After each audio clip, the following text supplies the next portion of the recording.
तपाईँ सिट पक्रि म तेरै हाल्छु ल पक्रिए त्यहाँ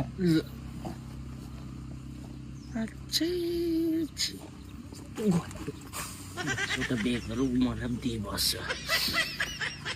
कस्तो महिलालाई सरीको बेग दिएको अलिक सफा हुनुपर्छ नि अलिक राम्रो ब्रान्डेड दिनुपर्छ नि हो त भाइ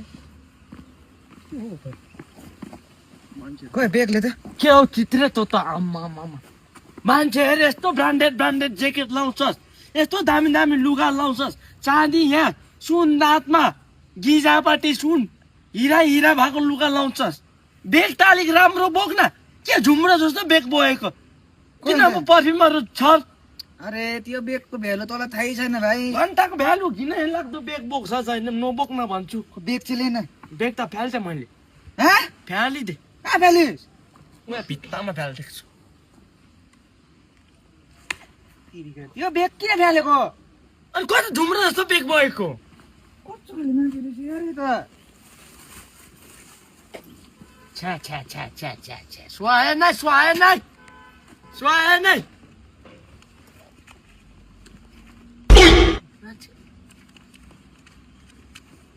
न भाइ हुन्छ दादा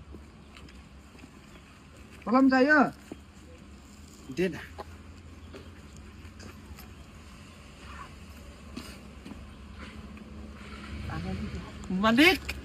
मालिक यो बेग बोक्नुपर्छ मालिक मालिक म बोकिदिन्छु मालिक पर्दैन मालिक म बोकिदिन्छु नि पर्दैन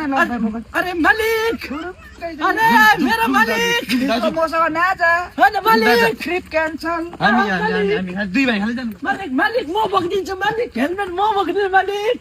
मालिक जाउँ मालिक आउनुहोस् मालिक यता बाटो मालिक यता बाटो यता यहाँ छ अघि चाहिँ मैला छ भने ब्रेक फ्याली छैन बाटो यता छ मालिकलाई बाटो छोड् मालिकलाई बाटो छोड्छ मालिक दादा आउनु यहाँ छ यो मेरो हो दाजु मेरो यो स्कुटी हेलमेट हटाइदियो मालिकलाई यो मेरो स्कुटी हो दाजु मालिकको छैन मालिक यहाँ दाजुकै हो नि यो स्कुटी ए हुन्छ मालिक म कुदाउनु अरे नि त ल मालिक